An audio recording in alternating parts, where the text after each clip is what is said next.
sa simple na pasulap-sulap nagpapapansin sa'yo.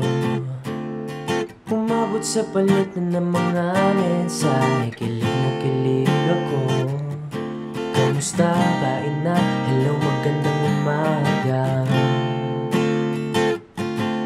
Ingat ka, pahinga, huwag ka masyadong magpupuyat pa.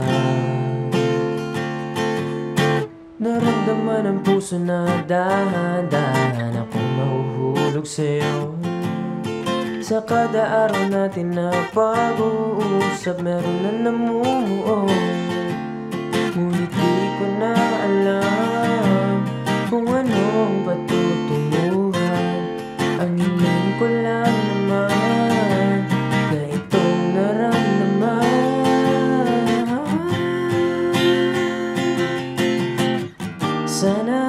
Sana naman ay mapapagyan na mapakinggan ang tibok ng puso ko sa'yo na nararamdaman ng tunay na kaligayahan. Sana naman mapabigyan ang tibok ng puso. Jay, may secret din ako. Gusto mo ba malaman? Ano?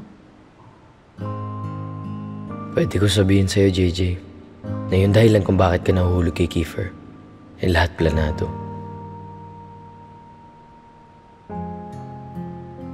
Pwede ko sabihin na I fell for you. Slowly, gently. Ikaw ang tinitibok ng puso ko at hindi dahil sa anumang plano. Uy! Ano? Pabitin ka naman masyado? Ikaw ang pinaka-cool na babaeng nakilala ko. Wala kang katulad, Jay. Nag-iisa ka lang. Kaya huwag na huwag mamamaliitin yung sarili mo. Wow! Secret yan. Sa'yo ko lang sinabi. Ngayon mo lang ako pinuri ah. Totoo ba yan? Oo.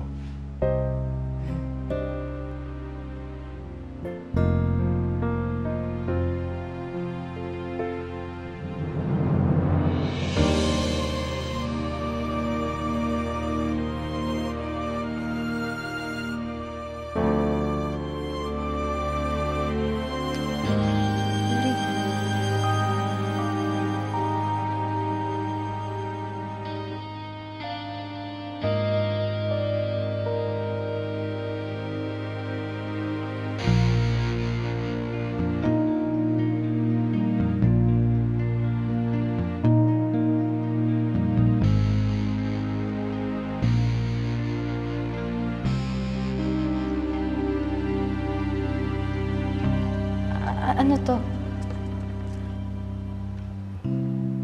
Remember? I promised you that. We won. Congrats. You should have seen me win. Bakit feeling ko nahuli ako nag-cheat? Lupa, kainin mo ko!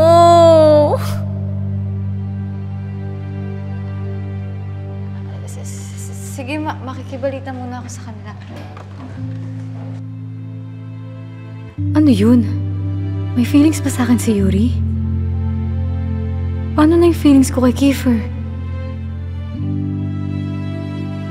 Ang hirap naman talaga diktahan tong tibok ng puso, oh.